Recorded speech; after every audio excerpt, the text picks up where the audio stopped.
భారత ప్రథమ ప్రధాని జవహర్లాల్ నెహ్రూ చేతుల మీదుగా 1963 జూలై 24 తేదీన శ్రీశైలం ప్రాజెక్టు శంకుస్థాపన జరిగింది. ప్రాజెక్టు ప్రారంభోత్సవం సందర్భంగా శిలాఫలకంపై చెక్కిన అక్షరాలు ఈ ప్రాజెక్టు నిర్మించిన బృహత్తర ఉద్దేశ్యాన్ని చాటి చెబుతున్నాయి. మౌన గంభీరంగా నిలిచిన ఈ భారీ స్తంభం బృహత్తరమైన నీలం సంజీవిరెడ్డి సాగర్ డ్యాం నిర్మాణ కౌశలాన్ని నలుదిశలా చాటుతోంది. ఇక్కడి నుంచి కుడిగట్టున ఉన్న పవర్ హౌస్కు నీటిని చేరవేసే ఇంటేక్ గేటు ద్వారా పవర్ హౌస్కు చేరిన నీటిని విద్యుదుత్పత్తికి ఉపయోగిస్తారు. నల్లమల కొండల్లో పరవళ్లు తొక్కిన కృష్ణమ్మ ఇక్కడ తన కరములు చాచి తెలుగు జాతిని ఆశీర్వదించింది. ఈ భారీ డ్యాంలో నిలువ చేసిన నీటిని అదుపు చేయడానికి 12 భారీ గేట్లున్నాయి.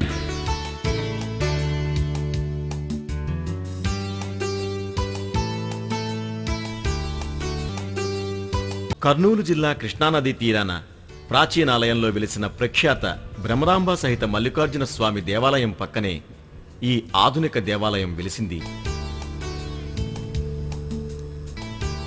పాతాళగంగ స్నానఘట్టానికి 800 మీటర్ల దూరంలో ఈ ప్రాజెక్టు ఉంది. నల్లమల కొండల పశ్చిమ భాగాన కొండల మధ్య లోతైన ఇరుకైన నదీ ప్రవాహానికి దగ్గరగా నిర్మించిన ఆధునిక దేవాలయమే నీలం సంజీవరెడ్డి సాగర్ డ్యాం. నీటి మట్టం ఎంతుందో ఎప్పటికప్పుడు తెలుసుకోవడానికి ఉపయోగించే గేజ్ పిల్లర్, జలాశయంలో గరిష్ట స్థాయి నీరు చేరిన విషయాన్ని వెంటనే తెలియచేసే ఫుల్ రిజర్వాయర్ లెవెల్ లేదా ఎఫ్ఆర్ఎల్, నీటి నిల్వ సామర్థ్యం గరిష్ట స్థాయిలో ఉన్నప్పుడు ఏదన్నా రేడియల్ క్రస్ట్ గేటుకు రిపేర్లు చేయవలసి వస్తే ఇక్కడ కనపడుతున్న స్టాప్ లాగ్ ఎలిమెంట్ను పైకి తీసి రిపేరు చేయవలసిన గేటును ఆ స్టాప్ లాగ్ గ్రూప్లో గ్యాంట్రీ కెన్ సహాయంతో అమర్చుతారు. ఆ తర్వాత రిపేర్లు చేయవచ్చు. గ్యాంట్రీ క్రేన్ను డ్యాం రోడ్డు వెంబడి నడుపుతూ ఈ రిపేరు పనులు చేయడానికి వీలవుతుంది.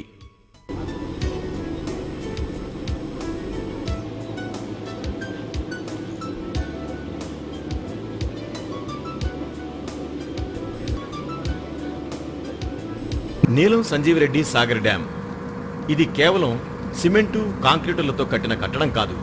అకుంఠిత దీక్ష, అపార సంకల్ప బలం, ఆంధ్రప్రదేశ్ ఇంజనీర్ల ప్రతిభ, తెలుగు కార్మికుల శ్రమ అన్నీ రంగరిస్తే ఈ మహోన్నత నిర్మాణం రూపొందింది. స్పిల్వేను నిర్వహించడానికి డ్యాముపై నిర్మించిన ఈ కాంక్రీట్ బ్రిడ్జిపై ప్రైవేటు వాహనాల రాకపోకలకు నిషిద్ధం.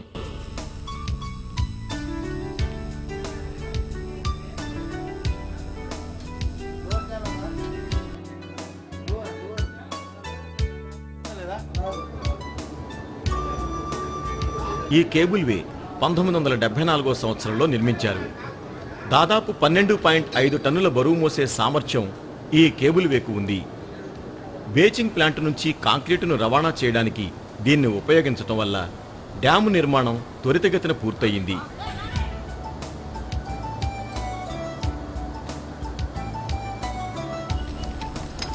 దీన్ని ఉపయోగించటం వల్ల క్రస్ట్ గేట్ల నిర్మాణం కూడా రికార్డు టైంలో పూర్తయింది.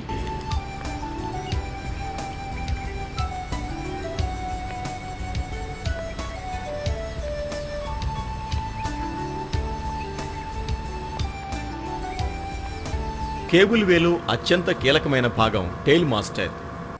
కేబుల్ వే నడపడానికి ఉపయోగించే రోప్ కేబుల్ వే రాకపోకలన్నీ దీనిపైనే ఆధారపడి ఉన్నాయి. వరద నీటిని విడుదల చేయడానికి ఉపయోగించే రేడియల్ క్రస్ట్ గేట్లు, వీటి ద్వారా వరద కాలంలో అదనపు నీటిని బయటకు పంపుతారు.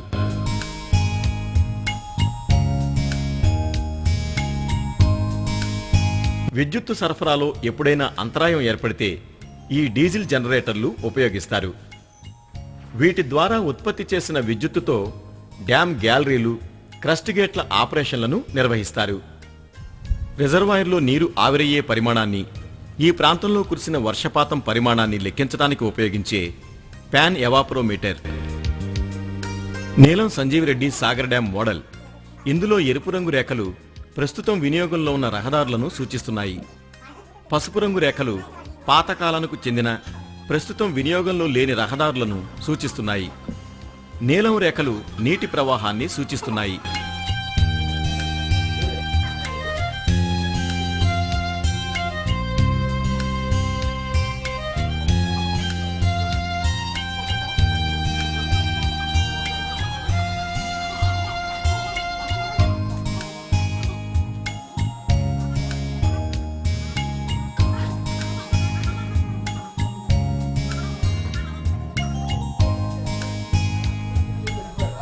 మనం ప్రత్యక్షంగా చూడలేని టన్నెల్స్ గురించి స్పష్టంగా ఈ మోడల్ చూసి తెలుసుకోవచ్చు.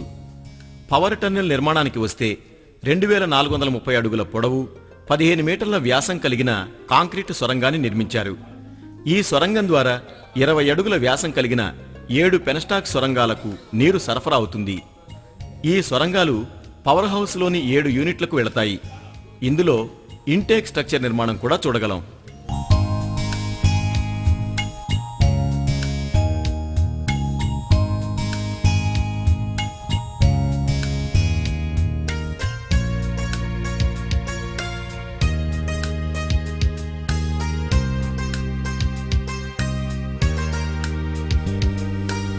పంట పొలాల దప్పిక తీర్చటానికి కృష్ణానది అపార దయాసాగరంగా రూపుదాల్చిన ప్రాంతం ఈ నీలం సంజీవ్ రెడ్డి సాగర్ డ్యాం.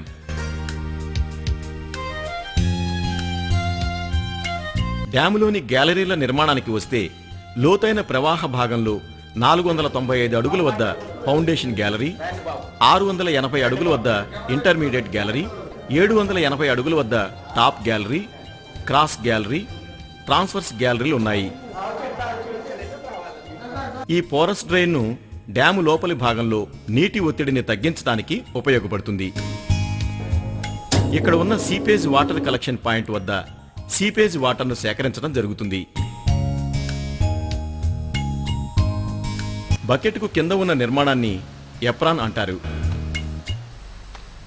830 అడుగుల వద్ద ఓగీ టైప్ స్పిల్వే ఏర్పాటు చేయడం జరిగింది.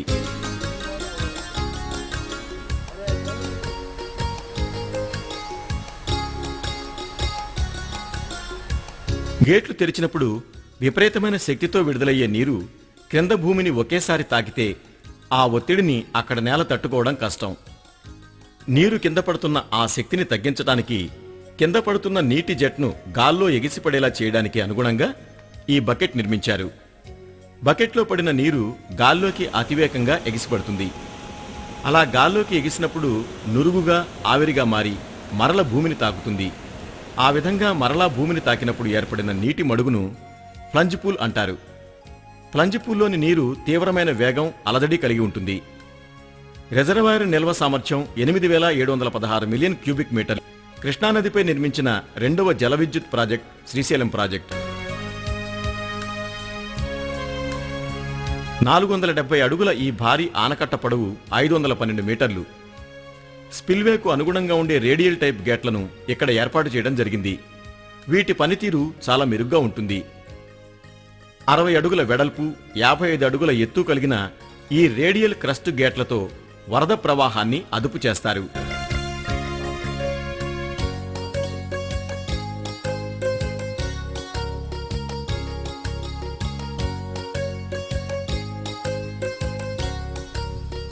గేట్లను మేనేజ్ చేయడానికి ప్రత్యేకించి రోప్ డ్రమ్ ఏర్పాటు కూడా ఉంది.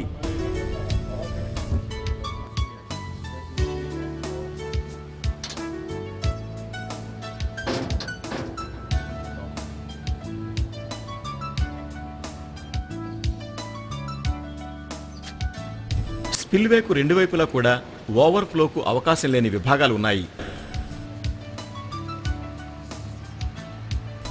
ఎడమగట్టు పవర్ హౌస్ ప్రవేశ మార్గం ఇది. కొండగర్భంలో ఉన్న పవర్ హౌస్ కు ఈ సొరంగ మార్గం ద్వారా వెళ్లగలం. కొండగర్భంలో ఉన్న పవర్ హౌస్ కు చేరుకునే సొరంగ మార్గం ఇది.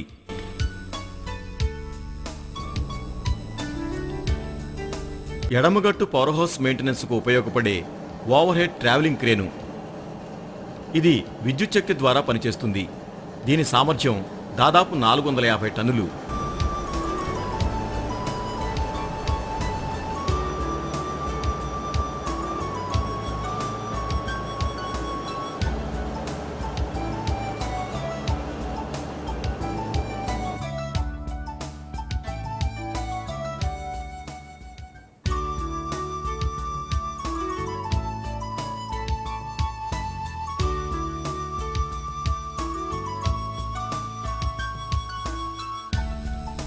నీటి ఒత్తిడి వల్ల తిరిగే టర్బైన్లను విద్యుత్తును ఉత్పత్తి చేసే డైనమోతో అనుసంధానం చేసే వర్టికల్ షాఫ్ట్ను ఇక్కడ చూడవచ్చు.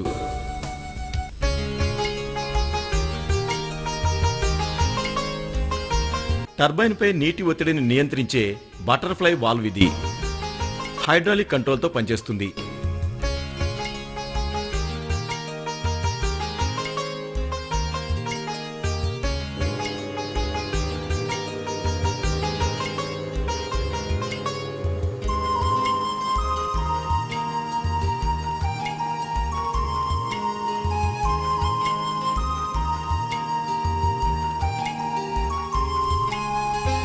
ఇక్కడ ఉత్పత్తి అయ్యే విద్యుత్తును కర్నూలు, విజయవాడ, హైదరాబాద్లకు 400 kV లైన్ల ద్వారా సరఫరా చేస్తారు.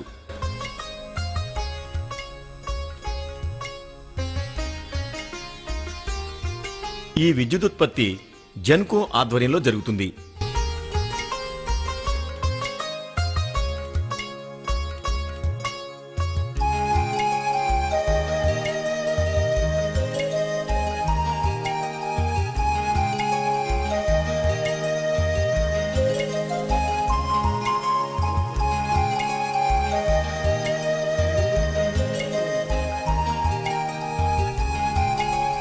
పవర్ హౌస్లోని ట్రాన్స్ఫార్మర్ యార్డు.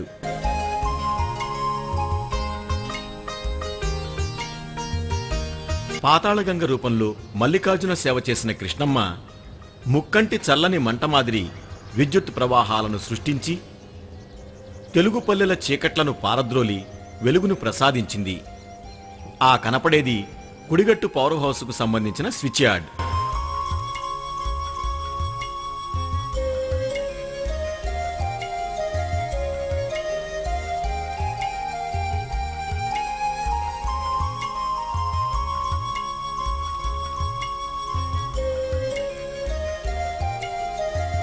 కుడిగట్టు పవర్ హౌస్ ప్రవేశ మార్గాన్ని ఒక ఆధునిక దేవాలయంగా, ఒక మందిరం మాదిరిగా అప్పట్లో నిర్మించడం జరిగింది.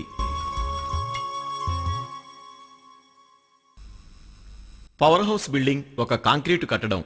ఇందులో 180 మీటర్ల వద్ద అన్లోడింగ్ బే అంటే నీటిని పట్టే తటాకం, ఒక మిషన్ హాలు, అదనంగా మరొక సర్వీస్ బే ఉన్నాయి. 110 మెగావాట్ల 7 జనరేటర్లున్నాయి. 225 టన్నులు, 30 టన్నులు కెపాసిటీ కలిగిన విద్యుత్ శక్తితో పనిచేసే 2 క్రేన్ల ద్వారా పవర్ హౌస్లోని యంత్రాలను నిర్వహించడం జరుగుతోంది. ప్రతి జనరేటింగ్ యూనిట్ నుంచి టర్బైన్ల ద్వారా వచ్చే నీటిని తీసివేయడానికి డ్రాఫ్ట్ ట్యూబ్ సొరంగాలు ఏర్పాటు చేశారు. ఈ జత సొరంగాలు పవర్ హౌస్ పక్క నుంచి పోయే టెయిల్ రేస్ టన్నెల్లో కలుస్తాయి.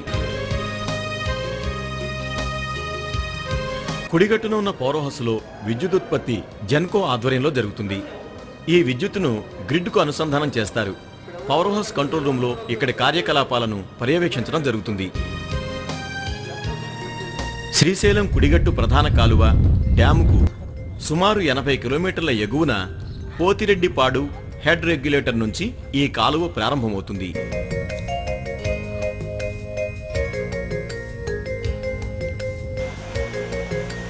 దాదాపు 11 కిలోమీటర్లు ప్రవహించిన తరువాత ఈ కాలువను బనకచెర్ల వద్ద 3 విభాగాలుగా విడగొట్టారు.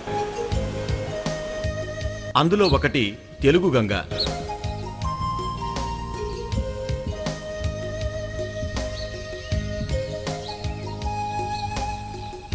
రెండవది శ్రీశైలం కుడిగట్టు కాలువ,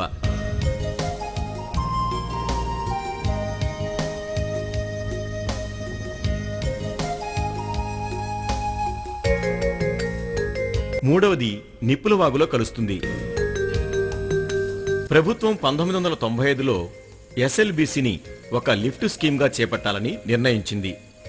తర్వాత ఈ ప్రాజెక్టుకు ఎలిమినేటి మాధవరెడ్డి ప్రాజెక్టుగా పేరు పెట్టారు.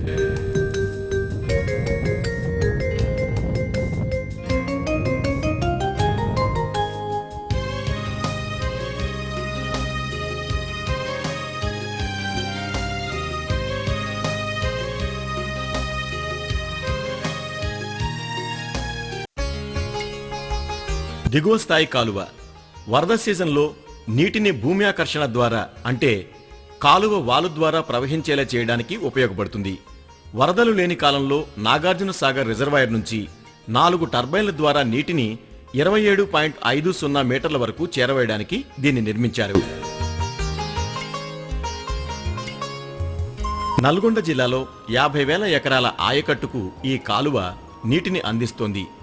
129 వ్యవసాయ చెరువులకు నీటిని ఇస్తోంది. కాలువ మొత్తం పొడవు 87 కిలోమీటర్లు.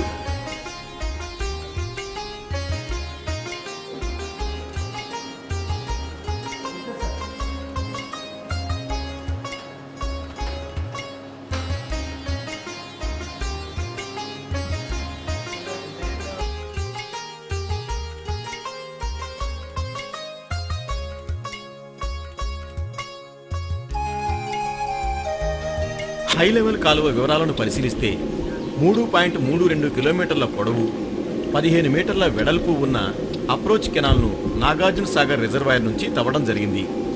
ఈ కాలువలో ప్రవహించే నీటి కనీస లోతు 510 అడుగులు.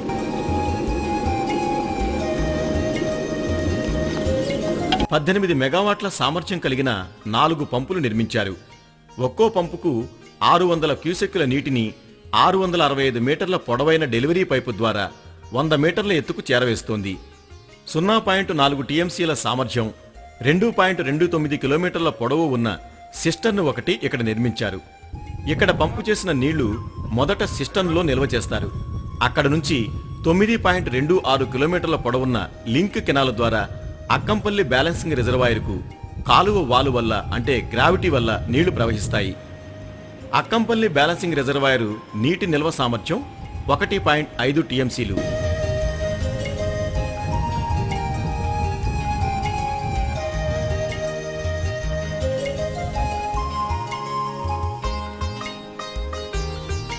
నీటి మట్టాన్ని ఎప్పటికప్పుడు తెలుసుకునే సౌకర్యంతో అవసరమైన నీటిని నిల్వ ఉంచటం, అవసరమైన మేరకు విడుదల చేయటం ద్వారా ఆంధ్రప్రదేశ్లను సస్యశ్యామలం చేయటమే కాదు, జల విద్యుత్ తరంగాలతో తెలుగు నేలను దేదీప్యమానం చేస్తున్న ఆధునిక దేవాలయం నీలం సంజీవిరెడ్డి సాగర్ ప్రాజెక్ట్.